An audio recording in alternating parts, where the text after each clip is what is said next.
Hello दोस्तों, स्वागत है आपका हमारे यूट्यूब चैनल पर। आज की इस वीडियो में मैं बात करूंगा एयरफोर्स मेडिकल से रिलेटेड पॉइंट्स के बारे में। तो एक एक पॉइंट्स के बारे में डिटेल में बात होगी, साथ में फुल इन्फॉर्मेशन मिलेगी कि कैसे क्या एयरफोर्स का मेडिकल होता है।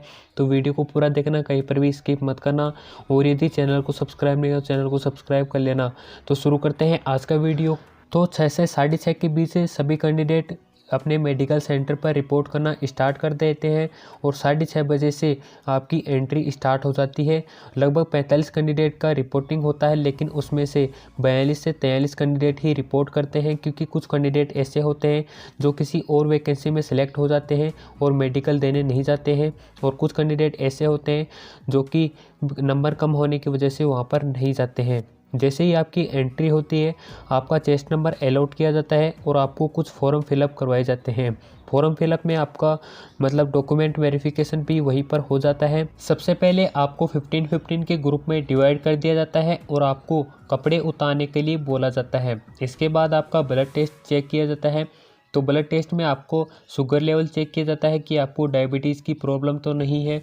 और आपको मेडिकल से पहले ही इंस्ट्रक्शन दे दिया जाता है कि आपको 14 घंटे पहले कुछ नहीं खाना होता है। यानी कि जब आप रात को खाना खा लेते हैं, उसके बाद जब आप सेंटर तक पहुंचते हैं उससे पहले कुछ भी नहीं खाना होता है। और आपको लेफ़्ट या राइट किसी भी एक हैंड का ब्लड टेस्ट करवाना होता है। और इसके बाद आपको यूरिन का सैंपल लाने के लिए भेज दिया जाता है बाथरूम के अंदर, ताकि आपके यूरिन की जाँच की जा सके। इसके बाद आपकी हाइट मापी जाती है। तो आपकी जो मिनिमम हाइट है वो 157 सेंटीमीटर होना ज़रूरी है। और ये नोटिफिकेशन में भी बता रखा है कि आपकी मिनिमम हाइट 157 तो होनी ही चाहिए। इससे कम अगर आपकी हाइट होती है तो आपको वहाँ से निकाल दिया जाता है। इसके बाद आपका वेट चेक किया जाता है। तो हाइट के अकॉर्डिंग आपका वेट होना ज़रूरी होता है। यदि 1 से 2 किलो का डिफरेंस होता है वेट के अंदर तो वहाँ पर चल सकता है, लेकिन 5 से 7 किलो का डिफरेंस होने पर वो वहाँ पर नहीं चलता। यानी 5 से 7 किलो ज़्यादा होगा तो भी नहीं चलेगा, और यदि 5 से 7 किलो कम होगा तो वो भी वहाँ पर नहीं चलेगा। इस स्थिति में आपको रीमेडिकल का पॉइंट मिल सकता है। और इसके बाद आपका चेस्ट चेक किया जाता है। तो चेस्ट के अंदर बिना फुलाई आपका 77 सेंटीमीटर होना ज़रूरी होता है, और फुलाकर यानी 5 सेंटीमीटर का एक्सपेंस होना ज़रूरी है, और आपका 82 सेंटीमीटर फुला हुआ होना चाहिए। इसके बाद आपको ब्रेकफास्ट करने के लिए बोल दिया जाता है। आपको ब्रेकफास्ट घर से ही लेकर जाना होता है, वहाँ पर नहीं मिलता है ब्रेकफास्ट। और ब्रेकफास्ट करने के बाद एक बार फिर से आपका ब्लड टेस्ट किया जाता है, और ब्लड टेस्ट इस बार दूसरे हैंड से किया जाता है। यानी कि उस हैंड से नहीं लिया जाता ब्लड जिस हैंड से आपने पिछली बार दिया था। और ब्लड टेस्ट के अंदर आपको केवल 1 सिरिंज तक का ही ब्लड देना होता है। यानी कि जो सैंपल होता है वो 1 सिरिंज जितना ही होता है। इसके बाद आपका नोज़, ईयर और थ्रोट टेस्ट होता है। नोज़ टेस्ट के अंदर आपके नाक की हड्डी चेक की जाती है। यदि आपकी नाक की हड्डी मुड़ी हुई होती है तो आपको डीएनएस का पॉइंट मिल सकता है। इसके बाद ईयर टेस्ट होता है। ईयर टेस्ट के अंदर 2 टेस्ट किए जाते हैं। पहले टेस्ट के अंदर आपके लिसनिंग की पावर चेक की जाती है। इसके लिए आपके पास एक ऑफिसर खड़ा होता है और वो आपके कान के पास एक कागज़ को रगड़ता रहता है, और साथ में आपसे कुछ दूरी पर यानी कि 10 मीटर की डिस्टेंस पर कोई दूसरा ऑफिसर खड़ा होकर कुछ अल्फ़ाबेट या फिर नंबर बोलता रहता है, और आपको बताना होता है कि वो क्या बोल रहे हैं। तो इस तरह से आपकी लिसनिंग की पावर चेक की जाती है। और दूसरे टेस्ट के अंदर आपके कान का पर्दा चेक किया जाता है। कान का पर्दा चेक करने के लिए आपके कान के अंदर एक मशीन डाली जाती है, और मशीन से ऑफिसर देखते हैं कि आपका पर्दा फटा हुआ तो नहीं है। तो इस तरह से आपका ईयर टेस्ट होता है। और थ्रोट टेस्ट चेक करने के लिए वो आपका मुँह खुलवाते हैं, और फिर आपका थ्रोट टेस्ट देखते हैं कि कहीं पर छाले वगैरह तो नहीं हो रहे हैं। इसके बाद आपके आइज़ का चेकअप होता है। आइज़ चेक करने के लिए वो आपको कुछ दूरी पर खड़ा कर देते हैं, और साथ में एक कागज़ का टुकड़ा भी देते हैं। कागज़ का टुकड़ा इसलिए दिया जाता है क्योंकि आपकी आंख 1 बाय 1 चेक होती है। यानी कि एक बार लेफ्ट आई चेक होती है और एक बार राइट आई चेक होती है। यानी लेफ्ट आई का चेकअप करने के लिए आपको राइट पर कागज़ का टुकड़ा लगा लेना है, और साथ में यदि राइट चेक होती है तो लेफ्ट पर कागज़ का टुकड़ा लगा लेना है। और यदि आप नीचे तक के सारे अल्फ़ाबेट बता देते हैं तो आपकी आंख 6/6 होती है, आपको कोई पॉइंट नहीं मिलता है आई साइड में। और साथ में इसी तरह से आपके नज़दीक का विज़न भी चेक किया जाता है। आपकी 1 बाय 1 इसी तरह से आंख चेक की जाती है। इसके बाद आपका कलर विज़न टेस्ट होता है। कलर विज़न चेक करने के लिए आपको जैसा मैंने पिक में दिखाया है वैसा ही वहाँ पर चेक करवाते हैं, और यदि आप सारे सही बता देते हैं नंबर वगैरह तो आपको कोई कलर विज़न में पॉइंट नहीं मिलता है। आंखों का टेस्ट होने के बाद में आपके दांतों का टेस्ट होता है। दांतों का टेस्ट करने के लिए वो आपके 28 दांत चेक करते हैं, उनमें कोई कीड़े वगैरह नहीं लगे होने चाहिए। और साथ में यदि आपका कोई दांत टूटा हुआ है या फिर कोई दांत एक्स्ट्रा है तो उसको आप सही करवा लेना, यानी कि जिस जगह दांत टूटा हो वहाँ पर यदि आप मसाला भरवा कर लेकर जाते हैं तो वो भी चल सकता है। और इसके बाद आपका ईसीजी टेस्ट होता है। ईसीजी टेस्ट का मतलब होता है इलेक्ट्रोकार्डियोग्राफी टेस्ट, और इसमें आपकी हार्ट बीट चेक की जाती है और इसमें बहुत सारे कैंडिडेट को मेडिकल में पॉइंट मिलता है और मैं आगे बताऊंगा कि इससे आप कैसे बच सकते हैं। इसके बाद आपका एक्सरे टेस्ट लिया जाता है। एक्सरे टेस्ट इसलिए लिया जाता है ताकि ये पता लगा सके कि आपको कोई अंदरूनी चोट तो नहीं है जिससे आपको ड्यूटी में कोई प्रॉब्लम आए। इसके बाद आपका नोकनी चेक किया जाता है। नोकनी चेक करने के लिए वो आपको पैरों को मिलाने के लिए बोलते हैं, जैसा मैंने पिक में दिखाया है वैसा ही। और साथ में यदि आपके घुटनों के बीच में एक स्केल जितना गैप होता है तो आपको कोई नोकनी नहीं है। यदि आपका स्केल से ज़्यादा है और या फिर कम है तो आपको रीमेडिकल के लिए पॉइंट मिल सकता है।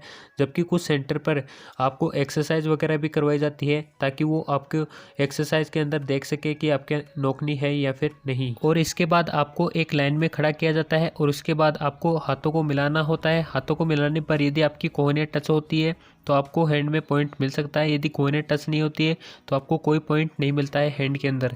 और साथ में कई सेंटर पर हैंड का जो एल्बो का एंगल है वो भी मापा जाता है और कई सेंटर पर वो मापा नहीं जाता है। तो इस तरह से आपके हाथों को चेक किया जाता है। इसके बाद आपके फ्लैट फुट का चेकअप होता है। फ्लैट फुट चेक करने के लिए वो आपको थोड़ी देर के लिए एक्सरसाइज करवाते हैं और वो आपके फ्लैट फुट का चेकअप करते हैं। इसके बाद आपके हाथों में पसीने आने की प्रॉब्लम चेक करते हैं। यदि आपके कुछ एक्सरसाइज करने के बाद पसीना आ जाता है तो आपको वहाँ पर पॉइंट मिल सकता है। इसके बाद आपके हाथों की और साथ में पैरों की अंगुलियाँ चेक करते हैं कि कोई अंगुली मुड़ी हुई तो नहीं है जन्मजात, तो उसको भी वहाँ पर चेक किया जाता है। इसके बाद आपकी आंखों का एक और टेस्ट होता है। इसमें आपके आंखों के अंदर टॉर्च से लाइट डाली जाती है और चेक किया जाता है कि आपकी आंखों के अंदर कोई निशान वगैरह तो नहीं है, यानी कोई चोट का निशान नहीं होना चाहिए आपकी आंखों के अंदर।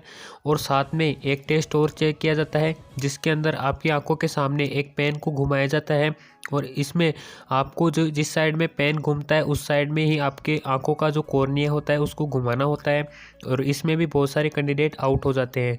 इसके बाद आपके प्राइवेट पार्ट का चेकअप होता है। इसके अंदर आप सभी 15 कैंडिडेट को एक रूम में ले जाया जाता है और रूम में ले जाने के बाद आपको आंख बंद करने के लिए बोलते हैं और अंडरवियर नीचे उतारने के लिए बोलते हैं। इसके बाद वो आपके पेनिस को चेक करते हैं खाल ऊपर करके कि कोई छेद वगैरह में तो प्रॉब्लम नहीं है। इसके बाद वो आपके टेस्टिस चेक करते हैं कि हाइड्रोसिल की प्रॉब्लम तो नहीं है, यानी कि आपके अंडकोश में पानी भरा हुआ तो नहीं है। और साथ ही पीछे का पार्ट चेक करने के लिए वो आपको आगे झुकाते हैं और आपको खांसने के लिए बोलते हैं। इस तरह से वो आपके बवासीर की यदि प्रॉब्लम होती है तो उसको वहाँ पर चेक कर लेते हैं। और इन सभी टेस्ट के साथ आपका एक बीपी का टेस्ट होता है और बीपी का टेस्ट होने के साथ साथ आपका जो मेडिकल का फुल प्रोसेस है वो कंप्लीट हो जाती है और आपको रेड कार्ड और ग्रीन कार्ड दोनों में से कोई एक मिल जाता है। यदि आपको रीमेडिकल के लिए पॉइंट मिलता है तो आपको रेड कार्ड मिलता है और यदि आप फुल फिट होते हैं तो आपको ग्रीन कार्ड मिलता है। अब बात करेंगे कुछ इंपॉर्टेंट टिप्स की जो कि आपके लिए ज़रूरी है यदि आप एयरफोर्स का मेडिकल देने के लिए जा रहे हो। तो पहली टिप्स है कि आपके अंदर कॉन्फिडेंस होना बहुत ज़रूरी है। यदि आपके अंदर कॉन्फिडेंस है तो आपका कोई यदि पॉइंट होता है जिसमें आपके 50% चांस है कि आपको रीमेडिकल मिल सकता है तो वो भी वहाँ पर क्लियर हो जाएगा। इसलिए आपके अंदर कॉन्फिडेंस होना बहुत ज़रूरी है। अब बात करते हैं ईसीजी के पॉइंट की। तो आपका ईसीजी का पॉइंट तभी क्लियर होगा जब आपके अंदर कॉन्फिडेंस होगा। यदि आप वहाँ पर घबराए हुए रहते हैं तो आपको वहाँ पर ज़रूर से रेड कार्ड मिलेगा। तो इसका ध्यान रखना कि आपके अंदर कॉन्फिडेंस का होना बहुत ज़रूरी है। और इनके साथ ही आपको एक सिंपल सा हेयर कट करवाना है और साथ में जो आपके बगल के बाल हैं और जो प्राइवेट पार्ट के बाल हैं उनको भी आपको रिमूव करके जाना है, क्योंकि इनसे एक पॉजिटिव इंप्रेशन बनता है जो ऑफिसर होते हैं उनके सामने। इसके बाद बात आती है कि यदि आपको बहुत ज़्यादा नंबर का चश्मा चढ़ा हुआ है और यदि आप लेज़र लेसिक करवाते हैं तो आपको रीमेडिकल का पॉइंट मिलेगा या फिर नहीं। तो मेरे अकॉर्डिंग आपको कोई रीमेडिकल का पॉइंट नहीं मिलेगा। यदि आप 2 से 3 महीने पहले लेज़र लेसिक करवाते हैं तो आपको कोई पॉइंट नहीं मिलेगा, क्योंकि लेज़र लेसिक इतनी आसानी से नहीं पकड़ी जाती है। इसके बाद बात आती है कि यदि आपको रेड कार्ड मिलता है तो आपको रीमेडिकल के लिए कितना टाइम मिलता है। तो मेरे अकॉर्डिंग 25 से 30 दिन का टाइम मिलता है आपको अपनी प्रॉब्लम सॉल्व करने का। तो इस तरह से आपके सारे डाउट क्लियर हो गए होंगे मेडिकल को लेकर। और इसके बाद भी यदि आपका कोई डाउट रहता है तो कमेंट बॉक्स में कमेंट ज़रूर कीजिएगा और साथ में वीडियो को लाइक और अपने दोस्तों के साथ शेयर भी कीजिएगा। जय हिंद, जय भारत।